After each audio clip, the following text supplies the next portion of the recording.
Congratulation. Hello everyone, welcome back to our new blog. তো আজকের ব্লগটা হতে চলেছে খুবই স্পেশাল, কারণ আজকে আমরা চললাম সিউড়ির ভাইরাল গার্ল দেব ফ্যান দিশার বাড়ি। তো অলরেডি তোমরা সবাই হয়তো দেখে নিয়েছো যে দিশার দেবকে ফুল দেওয়ার ভিডিওটা খুবই ভাইরাল হয়েছিল। কালকেই ওটা 1 মিলিয়ন হয়ে গেছে। তো তারই খুশিতে আমরা সবাই মিলে চললাম একটা কেক নিয়ে ওকে সারপ্রাইজ দিতে। আর আমি বলে দিই যারা জানো না ভিডিওটা সম্পর্কে, তো দেব রিসেন্টলি এসেছিলো সিউড়িতে। দিশা ছোটো থেকে দেবের ভীষণ ফ্যান, অন্বেষাও ভীষণ বড় ফ্যান। তো সেখানে দেবকে দিশা ফুল দেয় সবার মাঝে। দিশা, অন্বেষা, বিট্টু এদের ফুলটা নেয় এবং ওই ভিডিওটা খুবই ভাইরাল হয়ে গেছে। কালকে 1 মিলিয়ন ভিউজ কমপ্লিট হয়ে গেছে। তো তারই খুশিতে আমরা চললাম দিশার বাড়ি। তো চলো এখন দেখি, হ্যাঁ গোটা ভিডিওটা দেখতে থাকো। আর চলো দেখি এখন যে ম্যাডাম কি করছে, ওর রিয়াকশনটা তোমাদের সাথে শেয়ার করবো। ভাই আছে এই ঘরেই মনে হচ্ছে। কি রে ভাইরাল গার্ল, রেডি হচ্ছিস? Congratulation for 1 million. ঠিক আছে, এই আয় আয় আয়, বস বস বস। তো আবার লেট করেছিস তো আজকে? আমি ঘুমিয়ে গেছিলাম। আমাদের ওর জন্য কেক আনা উচিত ছিল, বল। ভাব কেক আনা উচিত ছিল, কাটতিস 1 মিলিয়নের। বাট আনিনি রে, আমাদের পয়সা নাই। আমি এমনিতে অনেক খুশি ভাই, আমার ওইসব কিছু লাগবে না। আমাদের পয়সা নাই বল, না হলে নিয়ে আসতাম। থাক, বুক ভরা ভালোবাসা দিয়ে দিলাম, আবার কি চাই? কেকের দরকার নেই। একবার দাঁড়া দিশা, দাঁড়া এইখানে দাঁড়া।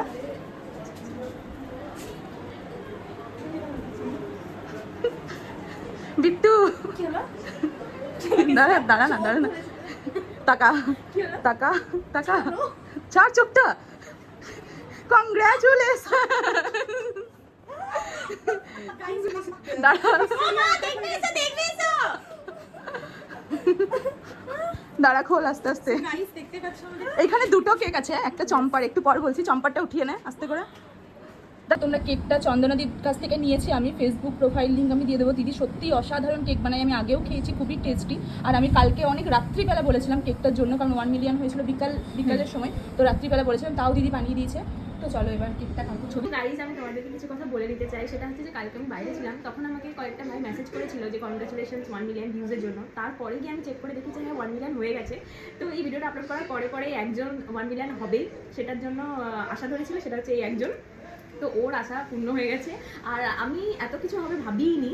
আর আমার খালি ইচ্ছা ছিল, মানে ওর আর আমার ছোটবেলা থেকে ইচ্ছা ছিল দেবকে কবে সামনে থেকে দেখবো, জাস্ট দেখবো, এটুকুই ভেবেছিলাম সেদিনকেও।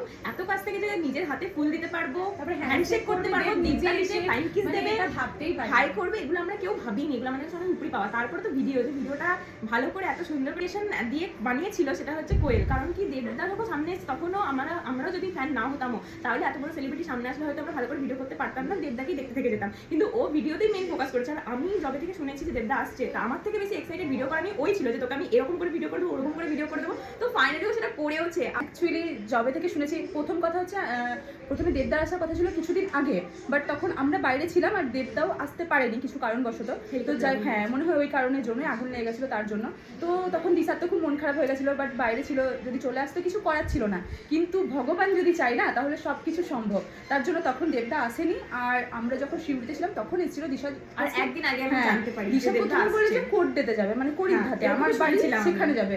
কিন্তু তখন বললো বেশ তোর বাড়িতে সকাল থেকে চলে গেছে, রাস্তায় ধর্ণা দিয়ে বসে থাকবো, এরকমই বলেছিলাম। তারপর জানলাম আমার বাড়ির সামনেই আসবে, কলোনির মাঠে। তো তারপর থেকে আমি প্রচুর ভিডিও দেখেছি। আরেকটা ভাইরাল হয়েছিল ওই ভিডিওটা, হ্যাঁ আমিও দেখেছিলাম। দিশাকে আমি বলেছি ফুল কিনবি, ওরকম রাস্তায় বেরোবে তখন ওরকম ভিডিও করে দেবো। বাট মানে এটা আনএক্সপেক্টেড, ভাবিনি যে ফুলটা দেওয়ার মতো আমরা ওইরকম একটা সুযোগ পাবো এত কাছ থেকে। তাই আমি ভাবলাম যে ফুল কিনবো, আদৌ দেবো, দেখি এটুকুই অনেক। কে মেসেজ করেছে শাহরুখ খানের ওই ডায়লগটা যে পুরা কায়নাত মিলা দেয়, তাই তো হ্যাঁ সত্যি করে আমাদের ক্ষেত্রে এটাই হয়েছে। আর পুরো ওই মাঠের মধ্যে, মানে ওই হেলিকপ্টার থেকে নেমে যখন চারিপাশে ঘুরছিল দেবদা, বাট অনেক দূরে দূরে ছিল, কিন্তু ওরা যেহেতু তিনজন ফুল নিয়ে দাঁড়িয়েছিল, এত চিৎকার করেছে, আমরা চিৎকার করেছে, ও এত চিৎকার করেছে, আমার তো এক্সাইটমেন্টে গলা দিয়ে আওয়াজ বের হলো। আর ও ভীষণ চিৎকার করে দিয়েছে, মানে ভগবানও চেয়েছিল, কারণ আমরা একদম পিছন দিকে দাঁড়িয়েছিলাম আর আমরা একদিকে চলে গেছিলাম। বিট্টু তখন বললো আমার বোনজি যে মাসি ওইদিকে চল, ফাঁকা আছে। হ্যাঁ ওখানে দারুণ বুদ্ধি কাজ করেছে, ওই দিকটা যেই ফাঁকা হয়ে গেছে আমরা দৌড়ে চলে আমরা গিয়ে আমি তো দাদাগুলোকে বলছি একটু ওদেরকে দাঁড়াতে দিন, ওদেরকে দাঁড়াতে দিন, দাদাগুলো ছেড়েও দিয়েছে। মানুষজনকে আমরা খুব ভালো পেয়েছিলাম, হয়তো আমাদের সেদিনকে লাকটাই খুব ভালো ছিল, মানুষজন আমাদেরকে জায়গা ছেড়ে দিয়েছে এবং বলেছে না না তোমরাই হাত মেলাও, এরকমও বলেছে। তোমাদের সবাইকে অনেক থ্যাংক ইউ, কারণ তোমাদের জন্যই আজকে এই যে 1.5 মিলিয়ন এখন হয়ে গিয়েছে ভিউজটা, সেটা তোমাদের জন্য হয়েছে। কারণ শিউরির প্রত্যেকে প্রায় মনে হয় শেয়ার করেছিল তোমরা ভিডিও, প্লাস অনেক ভালো ভালো প্রচুর ভালো ভালো কমেন্ট পেয়েছি। দেখো এটাকে রাজনীতি থেকে নিয়ে যেও না, আমি ওখানে অনেক মেয়ে বা অনেকের কমেন্ট পেয়েছি যে সবাই বলেছে স্বপ্ন পূরণ, কারণ যারা আমাদের মতো ফ্যান্স ছোটবেলা থেকে প্রথম সিনেমা থেকে, তাদের কাছে এই ফিলিংসটা একদমই অন্য রকমের। আমরা তাকে কিন্তু মানুষ হিসেবে এখনো অবধি ভালোবাসি, সে যাই করুক না কেন বা কতটা সত্যি মিথ্যে আমরা সেগুলো জানি না। এবার কেকটা কাটি।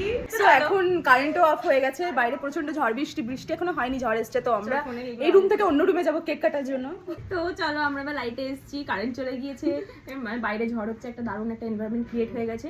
তো এবার আমরা কেক কাটবো, তো চলো তোমরা দেখতে থাকি। হ্যাপি 1 মিলিয়ন দিশা, হ্যাপি 1 মিলিয়ন দেবভক্ত দিশা। না আবার যেন আমাদের দেবের সাথে দেখা হয়। হ্যাঁ হ্যাঁ হ্যাঁ হ্যাঁ। এই যে ভিডিওটা যে বানিয়েছি তার জন্য এত ভিউজ হয়েছে, আমি আগে তাকে all credit goes to Koel guys. কারণ আমরা তখন তো মানে কি বলবো, মানে বাস্তবের মধ্যেই ছিলাম না। দেবকে দেখে তখন আমাদের সব মানে কি পায়ের নিচের মাটি তখন সরে গেছে অলরেডি। আমি তো পুরো এরপরে আরেকটা দেবভক্তকে খাইয়ে দিচ্ছি। মানে তোমরা ভাবতেও পারছো না ওরা কি কি পাগলামো করেছে, আমি সাক্ষী আছি। মানে হয়তো আমি দেবদার এত বড় ফ্যান না, বাট সত্যি দেব সামনে থেকে ভীষণ ভালো দেখতে, আমি ক্যামেরাতেই দেখেছিলাম, বাট ভীষণ ভালো দেখতে। আর ওদের যে পাগলামিটা হচ্ছে, দেব খুব হাম্বল, মানে নেচারটা খুবই হাম্বল। দেব খুবই ভালো, মানে ওপর থেকে আমি অনেক ভিডিও দেখলাম, অনেকে ওপর থেকে ফুলের তোড়া ছুঁড়েছে, সেগুলোও দেব একসেপ্ট করেছে, ইভেন চেয়েছে যে হ্যাঁ ফুলের তোড়াটা দাও। তো অ্যাজ এ পার্সন হিসেবে দেব খুব ভালো, আমরা কোনো পলিটিক্যাল মতাদর্শে যাচ্ছি না গাইস। কাকু তুমি কেকটা খাও, দিয়ে বলো তোমার মেয়ের এত ভিউজ হলো, কেমন লাগছে তোমাদের সবাই? দারুণ লাগছে তো, খুশি হচ্ছে তো? আমাদেরও খুব খুশি লাগছে, সবাই এসে এসে বলছে তোর বন্ধু এত ভিউজ হয়েছে, এত ভিউজ হয়েছে, খুবই ভালো লাগছে। সেলিব্রিটিদের সামনে পেলে তাদের সঙ্গে তোমরা হাত মেলাবে। হ্যাঁ আমার বাবা তো সেদিনকে আমার থেকে বেশি এক্সাইটেড ছিল, বলছে 12টা বেজে গেছে, যা দেব চলে এলো। বলো কেমন লাগছে তোমার মেয়ের এই সাকসেসে? তোমার খেয়ে নাও আগে, তারপর বলো। খুবই ভালো লাগছে, ছোট থেকেই ও দেব দেব বলে আমার পাগল ছিল, সেটা ওর আজকে আশা পূর্ণ হলো। সত্যি দেবদা শেয়ারও করেছিল স্টোরিতে। তো আমার আরো বড় পাওয়া। তো আমরাও কেক খেয়ে নিয়েছি সবাই মিলে, আর আজকের ভিডিওটা এখানেই শেষ করছি। আশা করছি তোমাদের এই ব্লগটা ভালো লেগে থাকবে। আর এই যে দেব ফ্যান, কেমন লাগছে বল? আমার তো খুবই ভালো লাগছে, এরকম করে একটা সারপ্রাইজ দিলি মানে আমি ভাবতেই পারছি না। ওই আবারও বলছি, এরকম বন্ধু যেন ঘরে ঘরে সবার হয়, তাহলে পরে জীবন সার্থক এমনিই হয়ে যাবে। কি বলবো, আর তোদের জন্য দেবের সাথে আবার দেখা হয়, আমি মন থেকে চাই আরো সুন্দর ভিডিও করে দেবো, আমরা আবার বারবার করে দেখা করতে পারি। তো ভিডিওটা এখানেই শেষ করছি, দেখা হবে খুব সবাই খুব ভালো থেকো, সবাই খুব টাটা, ভালো দেখা থেকো। হচ্ছে পরের ভিডিওতে।